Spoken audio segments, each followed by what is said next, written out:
Hello people and welcome back to another video on my YouTube channel and I hope तुम सब लोग बहुत अच्छे होगे, अपनी प्रिपरेशन भी बहुत अच्छे से करे होगे. When I am uploading this video you have only one day left for your BITSAT 2026 and that is on 15th of April and 16th of April. So I hope तुम लोगों ने बहुत अच्छे से प्रिपेयर किया होगा. All the best. This video is going to be related about Manipal entrance test. So इसका phase 1 is in April, that is 13th and 14th April. I know ये वीडियो थोड़ा लेट हो गया है आने में, but due to a lot of reasons ये video थोड़ा सा डिले हो गया, but I am really sorry. This video will be very very helpful for all those who are giving Manipal in phase 2 because I personally myself scored a rank of 800 in Manipal entrance test and I even secured a 50% scholarship based on my merit score in MET. Got the highest branch, that is CS, in the main campus Udupi. So I am the best person to tell you regarding Manipal, कैसे prepare करना है, कैसे नहीं prepare करना है, what all mistakes I did in my first attempt and फिर मैंने second attempt में कैसे अपने मार्क्स इंप्रूव करे to get the main campus CSE. Discuss करेंगे वीडियो के अंदर. You would be getting a complete insight, कैसा पेपर पैटर्न रहता है, क्या जेई से टफ होता है, जेई से ईजी होता है, कैसे प्रिपेयर करना है, कितने मॉक्स देने ज़रूरी हैं, क्या मॉक्स देने भी हैं या नहीं देने हैं. So all your questions would be answered in this video. And थोड़ी सी आवाज़ के लिए माफ़ कर देना क्योंकि अभी आपको जी चल रहा है एंड थोड़ा सी मेरी आवाज़ पूरी ख़राब हो चुकी है, but I have to record this video for all of you. So let's deep dive into the video without wasting any further time. Let's go. So yes, let's discuss the strategy for cracking MET 2026. We are going to discuss the high weighted topics, the time management skills and all और थोड़ी बहुत tips and tricks जो मैंने use की थी. Telegram का channel को join कर लेना इस PDF को पाने के लिए एंड अपना टारगेट स्कोर वीडियो के नीचे कमेंट कर देना. वीडियो के स्टार्ट होने से पहले you have to write that I will crack MET with this score out of 240 marks whatever you are एम. सबसे पहले we are going to discuss the exam pattern. Exam pattern के अंदर mathematics has 20 questions, physics has 15, chemistry has 15, English has 10. Total you have 60 questions and for 240 marks. Mathematics is for 80, physics is for 60, chemistry for 60, English is for 40. Out of these 20, 20, 20, you get 20 out of 15 are MCQs and 5 are numerical based. 15 out of 10 are MCQs and 5 are numerical based. Same in chemistry and English, all are MCQs based. Correct answer gives you +4, wrong answer gives you -1 and unattempted gives you a 0. But remember that in MET the negative marking is not present for numerical based questions, unlike JEE जहाँ तुम्हें numerical questions में भी negative marking होती थी. MET के अंदर you have to attempt all the numerical based questions क्योंकि उसके अंदर negative marking नहीं है. So अगर तुम तुक्का भी मारोगे so it doesn't lead you towards a negative score. Okay. Next, subject wise weightage. Now these are the must do chapters. These are not the only chapters you have to do. Must do and only chapters में बहुत फर्क होता है. Must do ये इसलिए है क्योंकि इनमें से weightage of questions ज़्यादा आती है. But again, Manipal में the paper is very very easy. They are very very predictable questions, formula based questions that are being asked. So इतना कुछ हुआ नहीं है कि तुम्हें पेपर टफ लगेगा. बिट से बहुत आसान होता है, जेई से तो बहुत ही आसान होता है. ठीक है, तो तुम्हें बस ये रखना है कि ये वाले चैप्टर्स तुम दोबारा से रिवाइज कर लेना because these are the chapters जिससे जनरली बहुत सारे क्वेश्चंस पूछे जाते हैं. एंड अब इसमें तुम सोचोगे कि भैया इक्विलिब्रियम एंड थर्मोडायनेमिक्स आपने क्यों लिखा है. इक्विलिब्रियम एंड थर्मोडायनेमिक्स इसलिए लिखा है क्योंकि अगर हम जेई बिट चार्ट देखें तो वहाँ पे तुमसे डिफिकल्ट क्वेश्चंस पूछे जाते हैं. दोनों चैप्टर्स में से आयनिक में से डिफिकल्ट क्वेश्चन पूछ लिया जाता है. बट मणिपाल के अंदर तुम्हें बहुत ही इजी क्वेश्चन पूछ लिया जाएगा जो डायरेक्ट फॉर्मूला बेस्ड होगा. तुम्हें पीएच दे रखा होगा, पीके दे रखा होगा, पीकेबी दे रखा होगा, सिर्फ फॉर्मूला में पुट करना होगा. ठीक है. Same for thermodynamics. तुमसे सिर्फ हीट पूछ सकते हैं, तुमसे सिर्फ डेल्टा यू पूछ सकते हैं, इंटरनल एनर्जी पूछ सकते हैं, वर्क डन पूछ सकते हैं. तो बहुत ही आसान फॉर्मूला बेस्ड क्वेश्चंस आते हैं. तो इन दोनों चैप्टर्स को भी मत छोड़ के जाना. इंग्लिश अगेन बिट चैट के लिए तुम प्रैक्टिस कर ही रही होगे तो मणिपाल के लिए अपने आप रिविजन हो जाएगी इंग्लिश की. ठीक है, आसान ही आती है इंग्लिश, बहुत डिफिकल्ट नहीं आती है इंग्लिश. ठीक है. Next, 3 phase execution strategy.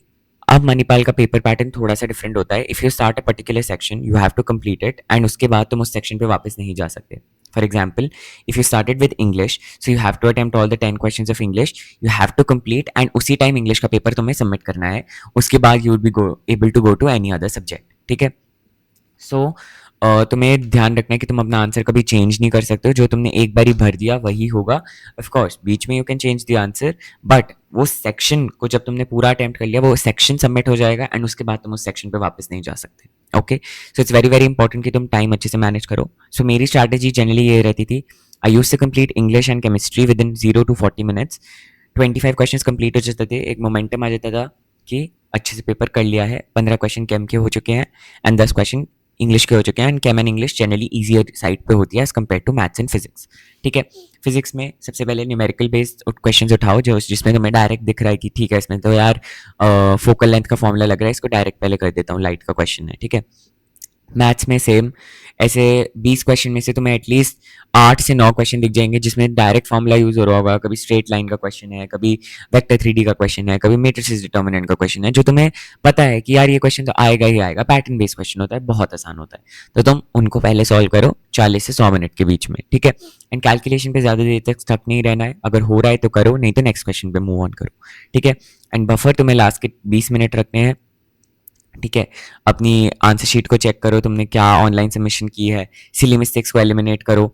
अब तुम्हें पता है कि एक सेक्शन क्लोज हो गया तो तुम उसके अंदर वापस नहीं जा सकते, तो तुम्हें बफर टाइम डिवाइड करना पड़ेगा हर के लिए, कि तुम 2 मिनट इंग्लिश के लिए रख लो, 2 मिनट केम के लिए रख लो, 5 मिनट मैथ्स के लिए रख लो, 5 मिनट फिजिक्स के लिए रख लो। Okay, next resources and mock test.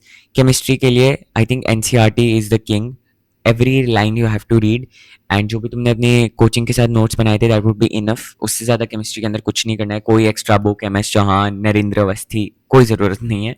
तुमने वैसे जेई के लिए की होगी तो तुम्हें बहुत ही आसान लगेगा मणिपाल का पेपर, बट अगर तुम अभी मतलब तुमने नहीं किया है तो उनके लिए ये वाली बुक्स करने की ज़रूरत नहीं है, वो एडवांस की बुक्स होती हैं। ठीक है, फिजिक्स के लिए एच सी वर्मा, मैंने इसे लिखा है एच सी वर्मा के सॉल्व एग्जाम्पल सारे बच्चे आज सीबीएसई के लिए भी करके जाते हैं। एच सी वर्मा मैंने भी की थी, तो एच सी वर्मा अब उतनी वो नहीं है टफ काइंड ऑफ, बट हाँ उतने भी कॉन्सेप्चुअल क्वेश्चंस नहीं आते हैं एमईटी के अंदर, फॉर्मुला बेस्ड क्वेश्चंस आते हैं। H C Verma is just for concept building, तुम्हारे कॉन्सेप्ट स्ट्रॉन्ग रहे पेपर के अंदर। And NCERT exemplar if you want you can do. ठीक है, mathematics same NCERT exemplar plus R D Sharma. R D Sharma is the app book for Manipal, I would say CBSE जैसा बिल्कुल level आता है मणिपाल के पेपर का। सो आर डी शर्मा में you can easily crack very very good marks in maths. ठीक है, English के लिए रेन एंड मार्टिन मैंने तुम्हें बिटसैट के लिए भी बताई थी। If you have the book well and good, don't have the book no need to purchase. Online बहुत सारे रिसोर्सेज हैं जहाँ पे तुम्हें ग्रामर के रूल्स मिल जाएंगे। मेरे पास थी बुक इसलिए मैं यूज़ करता था, मैंने परचेज नहीं की थी अलग से। नहीं तो अगर तुमने बिटसैट के लिए कोई बुक परचेज की होगी तो उसमें इंग्लिश की गाइड ऑफ कोर्स होगी, तो वहीं से इंग्लिश मणिपाल के लिए भी पढ़ लेना।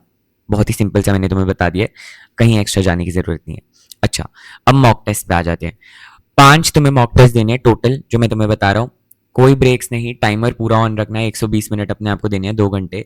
एनालाइज करना है ईच मॉक को, सब्जेक्ट वाइज एक्यूरेसी ट्रेंड देखना है कि मेरे को कहाँ से आ रहा है, and practice on online platform जहाँ पे मणिपाल जैसा इंटरफेस हो, improve weak areas between each mock. अच्छा, अब मैं तुम्हें मॉक के लिए एक वेबसाइट बता देता हूँ, ये है mockers.in, ऑनलाइन फ्री वेबसाइट जहाँ पे तुम मॉक टेस्ट दे सकते हो।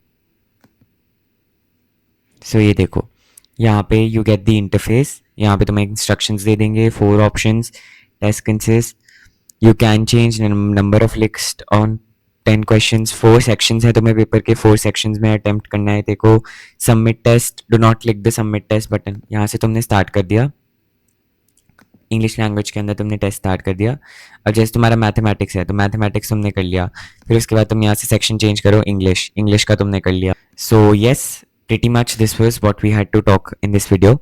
सो मैंने तुम्हें दिखा दिया कि मॉक टेस्ट कैसे देने हैं, और रिसोर्सेज कहाँ से प्रैक्टिस करनी है, कौन से चैप्टर्स मस्ट डू हैं, एंड पेपर का पैटर्न कैसा रहता है। अब हम बात कर लेते हैं कि how I gave the paper, मेरा एग्जाम एक्सपीरियंस कैसा था, एंड मैंने मणिपाल के लिए क्या क्या प्रैक्टिस किया था, एंड कितने मॉक टेस्ट देने हैं कितने नहीं देने हैं। तो मेरे एग्जाम एक्सपीरियंस के बारे में अब बात कर लेते हैं। तो जब मैंने एग्जाम दिया था, सो मेरे टाइम पे पेपर बहुत ही आसान आया था। अब मैं तुम्हें बताता हूँ मैंने फर्स्ट अटैम्प्ट में क्या किया था और सेकंड अटैम्प्ट में क्या किया था। सो बेसिकली फर्स्ट अटैम्प्ट में आई स्कोर्ड 160 आउट ऑफ 240, जो बहुत ही कम थे मेरे अकॉर्डिंग। मतलब मेरा ऐसा था कि इतना पढ़ने के बावजूद भी इतने कम नंबर आए थे, बिकॉज फर्स्ट पेपर में बताऊँ एक्चुअली क्या हुआ था कि मेरे को ये वाली चीज़ पता ही नहीं थी। आई वॉज अनअवेयर कि तुम सेक्शंस छोड़ छोड़ के अटैम्प्ट ही नहीं कर सकते हो। तो मेरा क्या हुआ था, I left 2-3 questions in chemistry, मैंने सोचा कि इनको बाद में कर लेंगे, एंड उसमें बाद में ऑप्शन आया कि यू कैन सबमिट। तो मेरे को लगा कि वो वाले क्वेश्चन जो मैंने अभी अटैम्प्ट किए हैं बस वो सबमिट हो जाएंगे, पूरा पेपर नहीं सबमिट होएगा। And after in between of the paper मेरे को ये रियलाइज हुआ कि अब मैं वापस केमिस्ट्री वाले सेक्शन और इंग्लिश वाले सेक्शन पे जा ही नहीं सकता हूँ।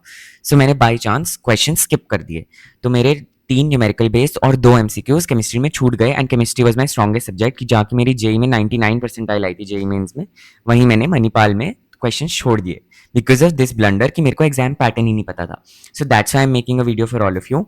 इट इज़ वेरी इंपॉर्टेंट कि तुम एग्जाम पैटर्न समझ के जाओ पेपर से पहले कि what exactly you have to do, and मैं कोशिश करूँगा कि ये वीडियो मैं 13 अप्रैल को ही डाल दूँ, बिकॉज़ आई वांट कि एटलीस्ट 14 अप्रैल वाले बच्चों को पता हो एंड वो मेरे जैसा कोई ब्लंडर ना करके आए पेपर में, ठीक है? उसके बाद when I got to know this, तो this was one part of the mistake. उसके अलावा I was weak with some formulas as well, जो मेरे को रियलाइज़ हुआ फर्स्ट अटेम्प्ट में।